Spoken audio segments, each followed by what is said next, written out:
తాకట్లో ఉన్న మీ బంగారాన్ని విడిపించి ఆ రోజు ఆన్లైన్ రేటుకి కొంటాం. Sharma gold company.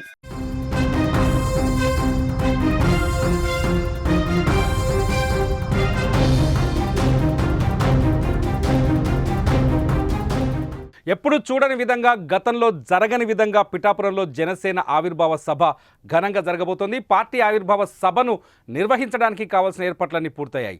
6 గంటల పాటు సభ సాగే అవకాశం ఉండగా 2 రాష్ట్రాల నుంచి జన సైనికులు హాజరవుతున్నారు. సినీ రాజకీయ ప్రముఖులు కూడా ఈ సభకి తరలి వస్తున్నారు. అత్యంత ప్రతిష్టాత్మకంగా జరగనున్న ఈ వేడుకలో మెగా ఫ్యామిలీ కూడా భాగం కానున్నట్టు తెలుస్తోంది.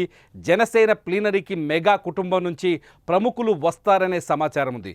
జనసేన నేతగా మెగా బ్రదర్ నాగబాబు రావటం ఖాయం కాగా మెగా యువ హీరోలు వచ్చే అవకాశం ఉన్నట్టు తెలుస్తోంది. సాయి ధరమ్ తేజ్, వరుణ్ తేజ్, వైష్ణవ్ తేజ్ లాంటి వారు కూడా వస్తారని ప్రచారం జరుగుతుంది. అలాగే కొందరు కుటుంబ సభ్యులు కూడా ఈ సభకు హాజరయ్యే అవకాశాలు చాలా స్పష్టంగా కనిపిస్తున్నాయి.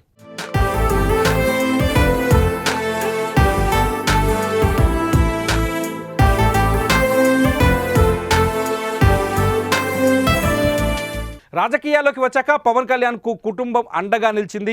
ముఖ్యంగా గత ఎన్నికల ముందు పవన్కు సపోర్టుగా నిలిచింది. పిఠాపురంలో పవన్ ప్రచారం రామ్ చరణ్తో మిగిలిన మెగా కాంపౌండ్ హీరోలు ప్రచారం నిర్వహించడంతో పాటు ఆర్థికంగా కూడా అండగా నిలిచారు.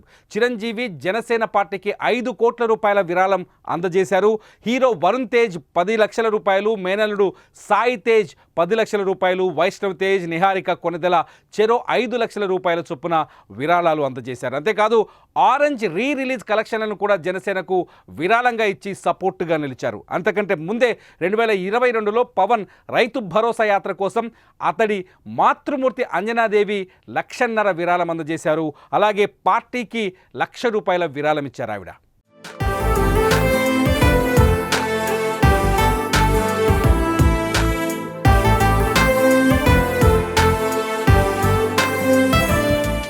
కట్ చేస్తే పవన్ చేతికి పవర్ వచ్చింది. ఎన్నికల్లో 100% స్ట్రైక్ రేట్తో జనసేన నిల్చున్న స్థానాలన్నింటిలోనూ విజయ కేతనం ఎగురవేసింది.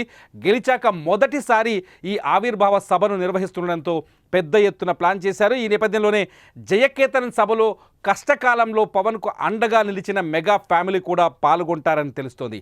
మరి ఎవరెవరు వస్తారన్నది ఇప్పుడు ఇంట్రెస్టింగ్గా మారింది.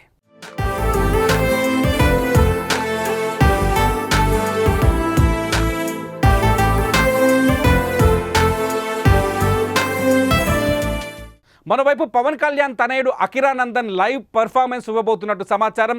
ఇప్పటికే అకిరానందన్ కుంగ్ఫూ, కరాటేతో పాటు మ్యూజిక్ డ్యాన్సులలో కూడా శిక్షణ తీసుకున్న సంగతి తెలిసిందే. అప్పుడప్పుడు సోషల్ మీడియాలో అకిరా కంపోజ్ చేసిన సాంగ్స్, వీడియోలను రేణు దేశాయ్ పోస్ట్ చేస్తూ ఉంటారు. అయితే ఈ వేడుకల్లో మాత్రం అకిరా కలవరిపట్టు అనే Indian martial arts live performance ఇవ్వబోతున్నట్టు పార్టీ వర్గాలు తెలుపుతున్నాయి. ఈ విషయం ఇప్పటికే సోషల్ మీడియాలో సైతం చక్కర్లు కొడుతుండడంతో మెగా అభిమానులు, జన సైనికులు ఆ క్షణం కోసం ఆసక్తిగా ఎదురు చూస్తున్నారు.